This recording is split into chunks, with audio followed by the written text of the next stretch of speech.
हूँ आपकी history educator अति अंसारी और हम पढ़ रहे हैं a brief history of modern India को, जिसमें currently we are at on the chapter 3rd and this video is going to be the part 7 of that. हम देख रहे हैं arrival and the advent of Europeans in India.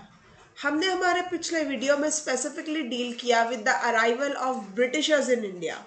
वो कैसे India में आते हैं 1609 में जहांगीर की कोर्ट में। स्लोली वो अपने ट्रेड रिलेशंस बढ़ाकर मोनोपोली और हेजेमनी बरकरार करते हैं। Then how slowly they went ahead and get the specific treatment in India. Then कैसे वो अपने डिफरेंट अपोनेंट्स को, कंपेटिटर्स को एलिमिनेट करते हैं from the Indian trade. But आज का हमारा वीडियो होगा about the next European power that came after the Britishers in India, और वो होंगे French. So let's learn about that.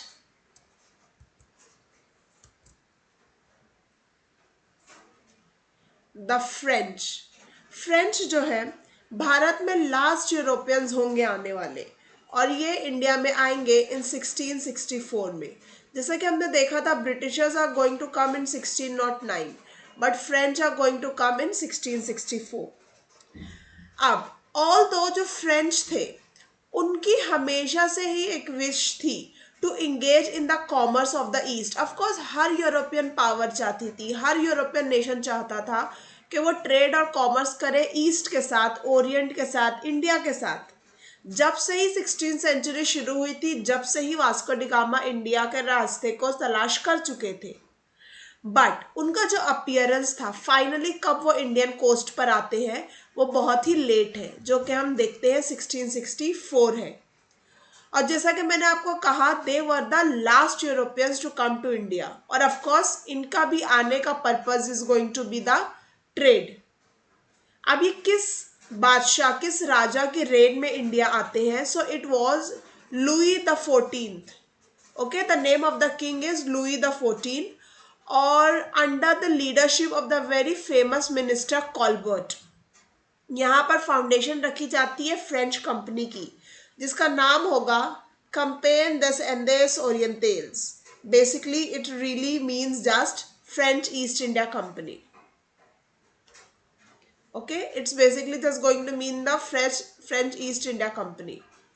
Now, in which the king also took a deep interest with regard to French. The thing was कि जो Louis 14 था उन्हें भी बहुत interest था with regard to the trade of France with India and the Orient। और इसकी वजह से क्या हुआ कि उन्होंने एक 50 साल की मोनोपोली दे दी और टू दिस कंपनी कि आपके पास पूरा राइट है as a representative of France, आप जाकर यहाँ पर ट्रेड कर सकते हैं। और उन्हें बहुत सारे कंसेशन भी दिए गए थे एज अ कंपनी। साथ ही साथ देवर गिवन कि आप इंडियन एंड पैसिफिक ओशंस दोनों जगह के ट्रेड रूट्स पर जाकर वहाँ पर ट्रेडिंग कर सकते हैं। उन्हें आइलैंड ऑफ मेडागास्कर को भी रिवाइव करने की और वहाँ पे भी ट्रेडिंग रिलेशंस बनाने के लिए कहा गया था।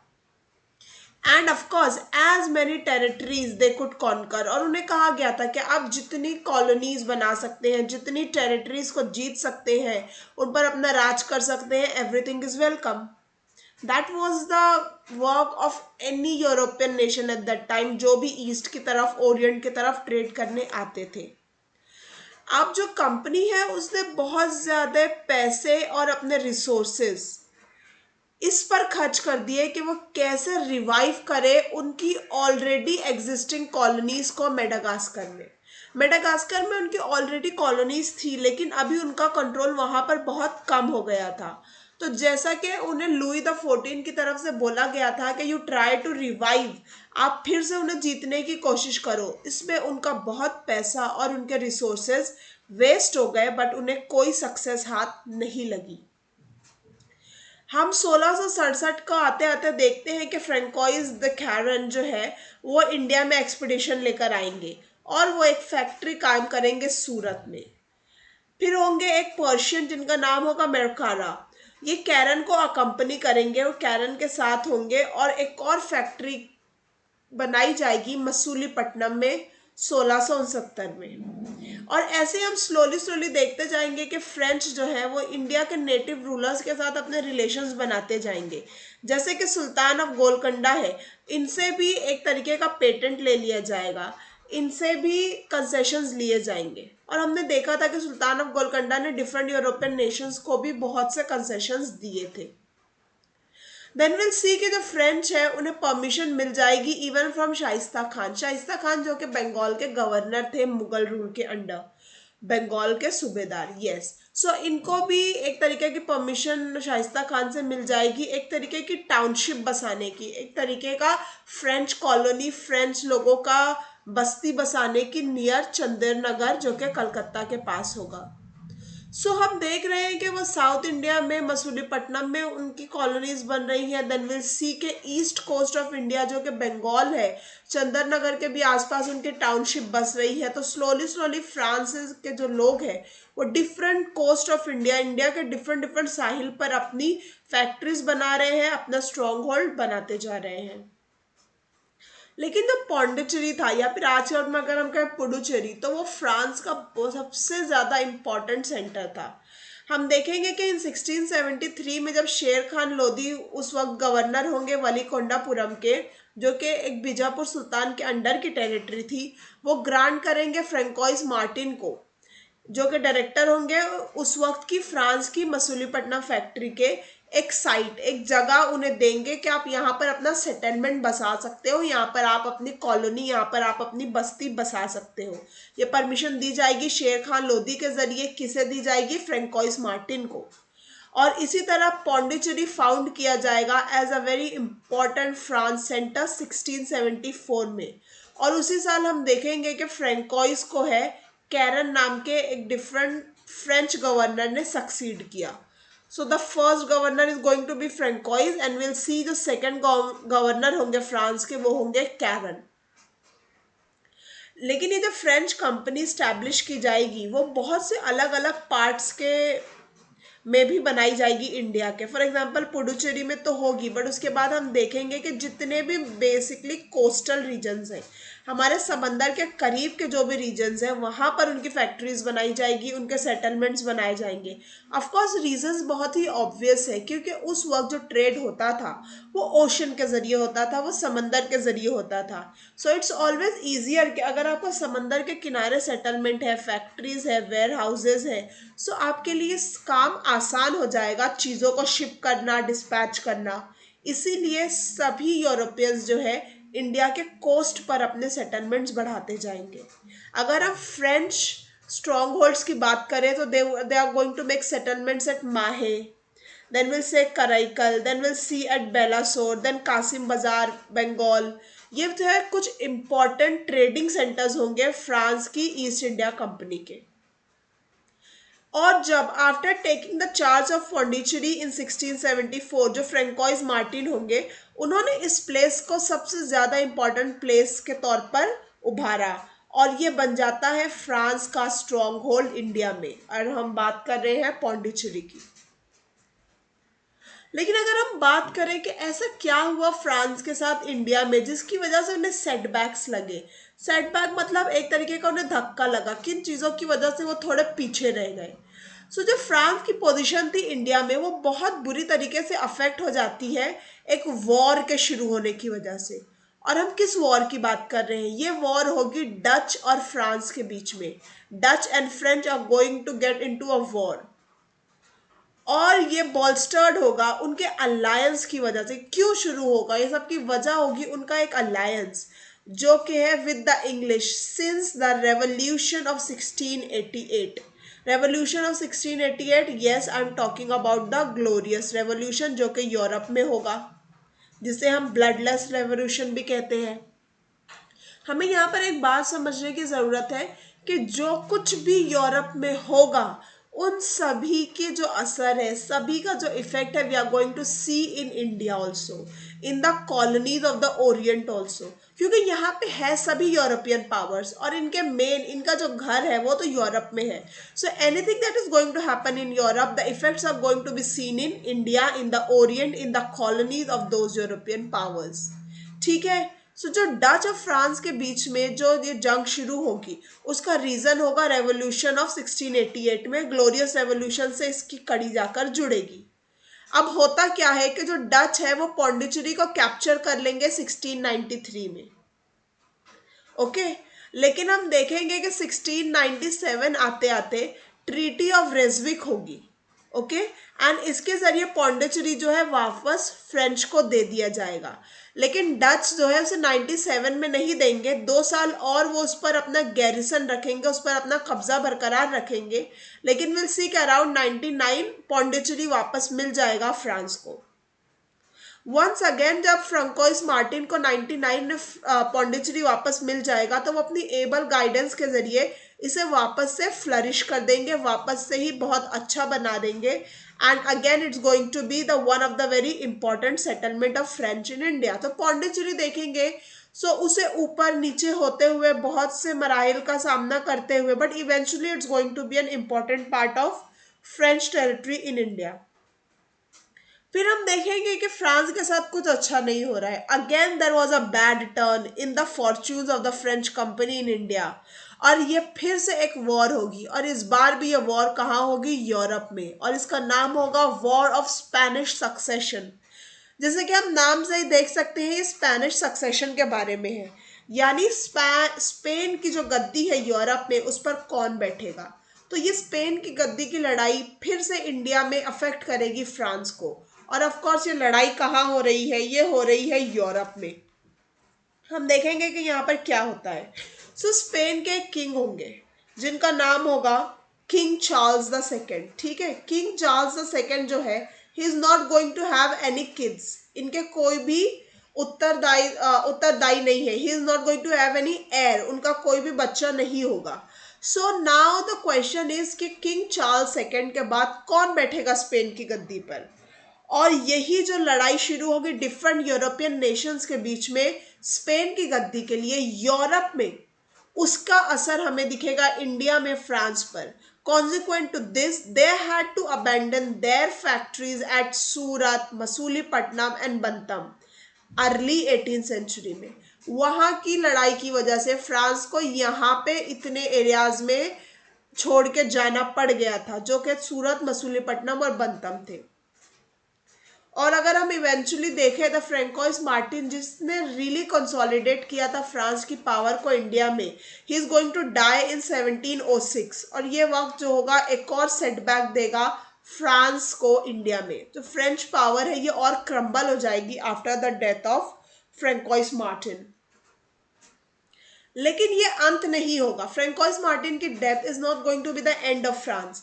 हम देखेंगे कि ये स्टेट्स जो है फ्रांस के वो रीऑर्गेनाइज हो जाएंगे, और विल सी इन 1720 जो फ्रेंच कंपनी है was रीऑर्गेनाइज्ड as the perpetual company of the Indes. Okay, this was a new name given to it, and इसने अपनी जो ताकत है वो वापस से रिवाइव कर ली थी। और ये किसके अंडर हुआ था? तो this was further enhance by the stewardship of 2 active and wise governors. 2 बहुत ही वाइज गवर्नर्स ऑफ फ्रांस थे जिनकी वजह से फ्रांस रिवाइव कर पाया अपने आप को इंडिया में, और वो होंगे लेनॉइड एंड दुमास। ये दोनों इंपॉर्टेंट नाम है। इन दोनों की वजह से फ्रांस ने अपनी पावर इंडिया में रिवाइव की 1720 से 1742 के दरमियान। Then we'll see कि further the French India was backed by the French possessions of Mauritius and reunion in the southern Indian Ocean। अगर हम देखेंगे किस चीज़ की वजह से फ्रांस में जो इंडिया में जो फ्रांस का स्ट्रॉन्ग होल्ड था वो कैसे और बढ़ रहा था, तो वो था ऑफकोर्स मॉरिशियस में जो उनकी टेरिटरीज थी, और जो उनका रीयूनियन उन्होंने सदर्न इंडियन ओशन में अपनी पावर का कर लिया था। ये दोनों जो बहुत ही इंपॉर्टेंट रोल प्ले करेंगे फ्रांस की पावर को बढ़ाने में। लेकिन ये सब ज़्यादा वक्त तक नहीं टिक पाएगा, क्योंकि फ्रांस को फाइनली सामना करना पड़ेगा अपने सबसे बड़े राइवल का इंडिया में, और वो होंगे ब्रिटिशर्स। हम देखते हैं the Anglo French struggle for supremacy. हर किसी को सुप्रीम बनना है, no one wants to be second, और इसी लड़ाई को हम देखेंगे कार्नेटिक वॉर्स के नाम पर। And there are going to be 3 Carnatic wars. ठीक है, कार्नेटिक क्या है? तो जो कोरोमंडल कोस्ट है, जो सदर्न इंडिया का पार्ट है, उसे यूरोपियंस कार्नेटिक कहेंगे। और यहीं पर हम देखेंगे 3 मेजर कार्नेटिक वॉर्स जो कि होंगी ब्रिटिशर्स और फ्रेंच लोगों के दरमियान। Let's learn about it. उनकी ये राइवलरी थी, एंग्लो फ्रेंच राइवलरी, इसकी जड़ें कहाँ पर है, क्यों उनके बीच में राइवलरी है?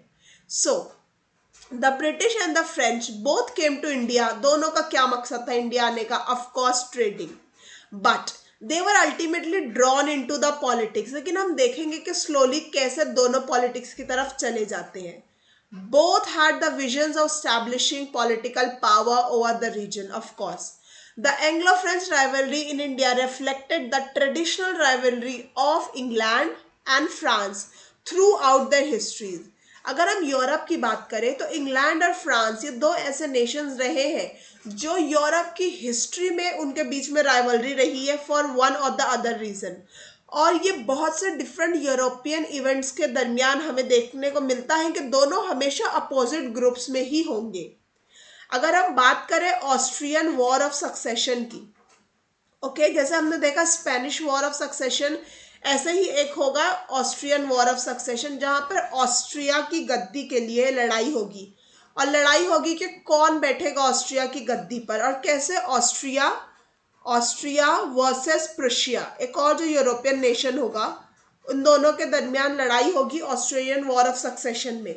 और इन दोनों ग्रुप्स में बहुत से अलग अलग यूरोपियन नेशन शामिल होंगे, और ऑफ कोर्स फ्रेंच और ब्रिटिशर्स अलग अलग ग्रुप्स में ही होंगे। और ये लड़ाई हम देखेंगे, अगर हम ऑस्ट्रियन वॉर ऑफ सक्सेशन की बात कर रहे हैं तो ये लास्ट करेगा 1740 से लेकर 1748 तक। तो ये 4 साल जो है ये वॉर चलती है। एंड अल्टीमेटली इस चीज का कंक्लूजन होगा 7 इयर्स वॉर के साथ। एक 7 साल जंग होगी, इसका नाम ही है 7 इयर्स वॉर, जो कि होगी 1756 में, और वो 63 तक लास्ट करेगी। सो अगेन ये जो होगी वॉर, ये एक तरीके से लास्ट पॉइंट होगा, कंक्लूडिंग पॉइंट होगा, जिसकी वजह से ऑस्ट्रियन वॉर ऑफ सक्सेशन और जो फ्रेंच और ब्रिटिशर्स की राइवलरी है उसको थोड़ा एंडिंग पॉइंट मिलेगा।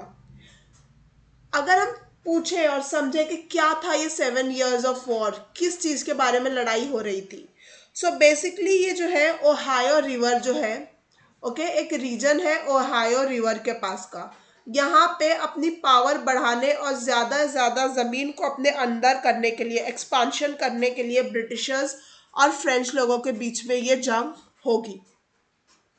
लेकिन अगर हम बात करें स्पेसिफिकली इन इंडिया, ये जो राइवलरी थी वो 3 कार्नेटिक वॉर्स के जरिए सामने आएगी and decided once for all, और ये फाइनली डिसाइड करेगी English not the French were to become the masters of India. और ये 3 वॉर के होते होते हम ये समझ जाएंगे कि ये इंग्लिश है जो इंडिया में मास्टर्स बनेंगे और कॉलोनाइज्ड करेंगे, ना कि फ्रेंच। क्योंकि हम देखते हैं कि फ्रेंच स्लोली स्लोली डिटोरिएट होते जाएंगे और राइज होगी ब्रिटिशर्स की इंडिया में, जिनका कोई भी स्ट्रॉन्ग कॉम्पिटिटर्स नहीं बचेगा, और the only imperial lords are going to be the Britishers in India. So हम अगर 1740 की बात करेंगे, सो जो द पॉलिटिकल सिचुएशन थी साउथ इंडिया में, वो बहुत ही अनसर्टेन थी, बहुत ही कंफ्यूजिंग थी। क्यों? क्योंकि यहाँ पे जो निज़ाम आसफ जहाँ थे हैदराबाद के, वो बहुत ही ओल्ड और बहुत ही इंगेज्ड, यानी बहुत ही बिजी थे किस चीज़ में? मराठास के साथ वेस्टर्न डेक्कन की टेरिटरी के लिए जंग करने में, लड़ाई करने में। और जब एक राजा बहुत ही बूढ़ा हो और बहुत ज़्यादा बिजी हो अपने एनिमीज के साथ लड़ाई करने में, सो वहाँ के जो सबॉर्डिनेट्स थे, जो राजा के सबॉर्डिनेट्स थे, वो सिर्फ स्पेकुलेट कर रहे थे, सिर्फ इंतज़ार कर रहे थे कि कैसे राजा की डेथ होती है। They were not at all loyal with the king. उनका सिर्फ एक ही पॉइंट ऑफ व्यू था कि how the king is going to die और कौन नया राजा बनता है। तो अगर किसी स्टेट में ये कंडीशन है कि no one is really with the king, और वो वहाँ के नवाब की डेथ की बातें सोच रहे हैं, तो वी कैन अंडरस्टैंड कि वहाँ के स्टेट की कंडीशन कितनी खराब हो चुकी है। और अगर हम साउथ किंगडम की बात करें, और specifically if will talk about the Coromandel coast, जहाँ पर कोई भी स्ट्रॉन्ग रूलर नहीं था। और हम जानते हैं कि कोरोमंडल कोस्ट कितनी इंपॉर्टेंट थी, because it was a South Indian coast, और ये डाउन वॉज यानी साउथ ऑफ इंडिया में थी, और यहाँ पर कितना इंपॉर्टेंट यूरोपियन शिप्स वगैरह जो आया करती थी, वो कोरोमंडल कोस्ट वहाँ पर कितना इंपॉर्टेंट रोल प्ले करता था in the trade and commerce. But instead, there was the remnant of the old Vijayanagar Empire in the interior Mysore, Cochin and Travancore, on the Malabar coast, and in the east, the small state of Madurai, Tanjore, Tiruchirappalli. हम यहाँ पे बात कर रहे हैं कि कोई एक स्ट्रॉन्ग होल्ड नहीं था साउथ इंडिया में इस वक्त जब फ्रांस अपनी ताकत साउथ इंडिया में बढ़ाने की कोशिश कर रहा था. बल्कि हम देखते हैं कि हैदराबाद में कंडीशंस बहुत खराब थी, कोरोमंडल में कोई स्ट्रॉन्ग रूलर नहीं था. और अगर हम बात करें इंटीरियर्स की या फिर विजयनगर अंपायर की बात करें तो मैसूर, कोचिन, ट्रेवनकोर, मलाबार, यहाँ पर राजा थे, यहाँ पे स्टेट्स थी, लेकिन अगेन उनका इतना इम्पोर्टेंस नहीं था, उनमें इतना पावर नहीं बचा था कि वो किसी को रेजिस्ट कर पाए. और जब हैदराबाद का डिक्लाइन होता है तो ये एक तरीके का सिग्नल होता है, ये सिग्नल करता है कि ये वक्त आ चुका है एंड ऑफ मुस्लिम एक्सपेंशनिज्म का. हम देखते हैं कि जो मिडिवल इंडिया है वो कितना डोमिनेटेड होगा विद द मुस्लिम रूलर्स, कैसे सेंटर में दिल्ली में भी मुस्लिम रूल होगा, and down we are going to see Bahmani kingdom, and we are going to see कि कितना मुस्लिम रूल करेंगे पैन इंडिया. बट जब हैदराबाद का डिक्लाइन होगा तो ये एक तरीके का सिग्नल होगा कि अब मुस्लिम एक्सपांशनिज्म अपने एंड की तरफ जा रहा है. और यही वजह है कि इंग्लिश एडवेंचरर्स जो थे, जो इंग्लिश थे, जो ट्रेडर्स थे, जो स्लोली स्लोली फ्यूडल लॉर्ड्स बनते बनते किंग मेकर्स बनने की तरफ थे, उनके प्लान्स तो बिल्कुल रेडी थे टेक ओवर करने के. There was also the Maratha kingdom of Tanjore जो कि प्रोवाइड कर रहा था पेशवा ऑफ पुणे को an excuse for interference when ever he pleased. जो मराठा किंगडम ऑफ तंजौर था वो भी अपनी फुल ग्लोरी में नहीं था at this time, and everything was just ready for the Britishers to take over. And of course उनके प्लान्स तो हमेशा से ही रेडी थे कि how they are going to take everything under them and become the official lords. लेकिन ये तो हुआ कि इंडियन राजा और इंडियन रीजन और नेटिव रूलर्स की क्या कंडीशन थी एट दैट टाइम. लेकिन अगर हम बात करें कि जो 3 कार्नेटिक वॉर्स हुई जो हमने कई बार मेंशन किया, सो उसमें से अगर पहली कार्नेटिक वॉर की बात की जाए दैट इज जो होती है 1740 से 48 में, ये जो 8 साल ये वॉर चलती है, इसका बैकग्राउंड क्या था. So of course as I told you, ये जो नाम है कार्नेटिक ये यूरोपियंस ने दिया था कोरोमंडल कोस्ट को, ठीक है, और उसके हिंटरलैंड को. हिंटरलैंड क्या होता है, किसी भी कोस्ट या किसी भी पोर्ट या बंदरगाह के जो आसपास के एरिया होते हैं उसे हम हिंटरलैंड कहते हैं, ठीक है. तो कोरोमंडल कोस्ट और उसके हिंटरलैंड को कार्नेटिक कहा जाता था ब्रिटिशर्स के जरिए, यूरोपियंस के जरिए जनरली. अब ये जो पहली कार्नेटिक वॉर होगी ये कैसे एंग्लो फ्रेंच वॉर जो कि यूरोप में सदा से चलती आ रही है उसका एक एक्सटेंशन होगी, हम देखेंगे. ये सब शुरू होता है ऑस्ट्रियन वॉर ऑफ सक्सेशन के साथ. हमने अभी जब कुछ मिनट पहले देखा कि कैसे ऑस्ट्रिया की गद्दी के लिए ऑस्ट्रिया और प्रशिया के बीच में जंग जारी है. इसी में 2 लोग और आ जाएंगे और वो होंगे फ्रांस और इंग्लिश. और कैसे France conscious of its rivalry और relatively weaker position in India, France को पता है कि वो वीक है इंडिया में ब्रिटिशर्स के कंपैरिजन में, और वो नहीं बढ़ाना चाहते हैं अपनी हॉस्टिलिटीज. लेकिन जो इंग्लिश की नेवी होगी उसमें बारनेट जो होंगे वो सीज कर लेंगे, वो कब्जे में कर लेंगे फ्रांस की शिप्स को. क्यों? Just to provoke France, France को गुस्सा दिलाने के लिए. और ऑफ कोर्स उसका जवाब फ्रांस देगा, और फ्रांस जवाब देता है मद्रास को अपने कब्जे में लेकर. 1746 में फ्रांस जो है मद्रास पर कब्जा कर लेगा. कैसे कब्जा करेगा? तो हमें पता है कि फ्रांस की मॉरिशियस में एक पावर है, और जो आइल ऑफ फ्रांस है जो कि एडमिरल ला बोर्डोनिस है, उनके जरिए वो एक फ्रांस के गवर्नर है मॉरिशियस में. तो इनकी मदद से मद्रास को अपने कब्जे में कर लिया जाएगा 1746 में. और ऑफ कोर्स अगर ब्रिटिशर्स की कोई टेरिटरी को कोई कैप्चर करता है सो उसका जवाब ब्रिटिशर्स देंगे. एंड दस began the first Carnatic war. अभी आपको यहाँ पर समझने की जरूरत है कि कार्नेटिक वॉर जो है उसका एक बैकग्राउंड था यूरोप में हो रही ऑस्ट्रियन वॉर ऑफ सक्सेशन. लेकिन अगर हमें देखना है कि इंडिया में इमीडिएट रीजन क्या था, तो वो था मद्रास का कैप्चर होना फ्रांस के जरिए, ठीक है। एंड ये ही रीजन था कि हमारे यहाँ फर्स्ट कार्नेटिक वॉर की शुरुआत होती है। अब उसका रिजल्ट क्या होगा? सो ऑफकोर्स वो 48 में एंड हो जाएगी, और ये एंड होगी एक ट्रीटी के जरिए जिसका नाम होगा treaty of Aix la Chapelle. ये ट्रीटी बनाई जाएगी ऑस्ट्रिया की जो वॉर ऑफ सक्सेशन थी उसको एंड करने के लिए। और जो कि हम जानते हैं कि कार्नेटिक वॉर जो है उसी के बैकग्राउंड में इंडिया में शुरू हुई है। तो जब ऑस्ट्रियन वॉर ऑफ सक्सेशन की ट्रीटी होगी और वो खत्म होगी तो इंडिया में भी कार्नेटिक वॉर खत्म हो जाएगी, क्योंकि दोनों कनेक्टेड है। इस ट्रीटी के जरिए ये तय किया गया कि मद्रास जो है ब्रिटिशर्स को वापस कर दिया जाएगा, जो कि फ्रांस से अपने कब्जे में ले लिया था। और इसके जवाब में जो ब्रिटिशर्स है उन्हें देनी पड़ेगी नॉर्थ अमेरिका में जो उन्होंने फ्रांस की टेरिटरी पर कब्जा किया था। सी, हम अगर बात करेंगे ना कार्नेटिक वॉर्स की, तो हर चीज दो जगह हो रही है। हम देखेंगे चीजें इंडिया में होती हुई, साथ ही साथ हम देखेंगे चीजें यूरोप में होती हुई, ठीक है। अगर हम देखते हैं कि फ्रांस ने यहाँ पे मद्रास को कैप्चर किया, तो हम देखेंगे कि ब्रिटिशर्स ने नॉर्थ अमेरिका को कैप्चर किया जो कि फ्रांस का था। तो साइमल्टेनियसली दोनों जगह चीजें चलती होंगी। सो जब फ्रांस मद्रास वापस करेगा, सो ब्रिटिशर्स नॉर्थ अमेरिका की टेरिटरीज भी फ्रांस को वापस कर देंगे treaty of Aix la Chapelle के जरिए। क्या इंपॉर्टेंस थी इस वॉर की? कार्नेटिक वॉर जो इंडिया में हुई इसका इंपॉर्टेंस क्या था?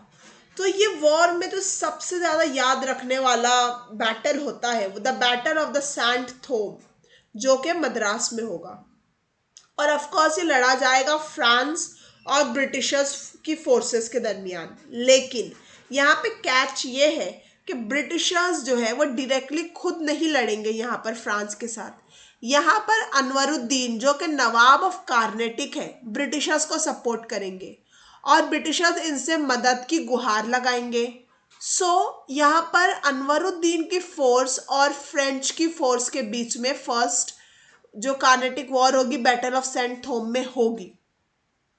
और इसी बैटल में एक बहुत ही इंपॉर्टेंट चीज पता चली, और वो थी कि फ्रेंच आर्मी जो अंडर कैप्टन पैराडाइज थी वो बहुत ही कम थी, लेकिन वो डिफीट कर देती है बहुत बड़ी आर्मी को महफूज खान की, जो कि कार्नेटिक के नवाब को रिप्रेजेंट कर रहे होते हैं सेंट थोम में। और ये बैटल होती है रिवर अद्यार के बैंक पर। सो ये एक बहुत बड़ा आई ओपनर होता है सारे यूरोपियंस के लिए इंडिया में कि बहुत छोटी लेकिन disciplined army of European India की बड़ी और लार्ज आर्मी को बहुत ही आसानी से हरा सकती है। और इस बैटल ने एक और चीज को री इंस्टिगेट कर दिया, इस वापस से साबित कर दिया कि नेवल फोर्स कितना इंपॉर्टेंट है, और स्पेसिफिकली एंग्लो फ्रेंच के कॉन्फ्लिक्ट में जो कि डेक्कन में होगा।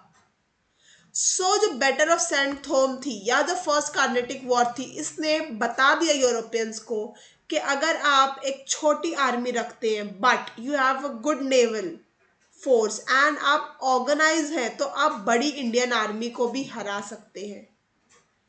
और यही से शुरू होता है उनकी ऑर्गेनाइज्ड अटैकिंग, और विल कम टू नो कि कैसे इंडिया जो है क्रम्बल होते जाता है यूरोपियंस के हाथों, और उनकी स्ट्रैटेजी और उनकी प्रॉपर वर्किंग ऑफ आर्मी के जरिए।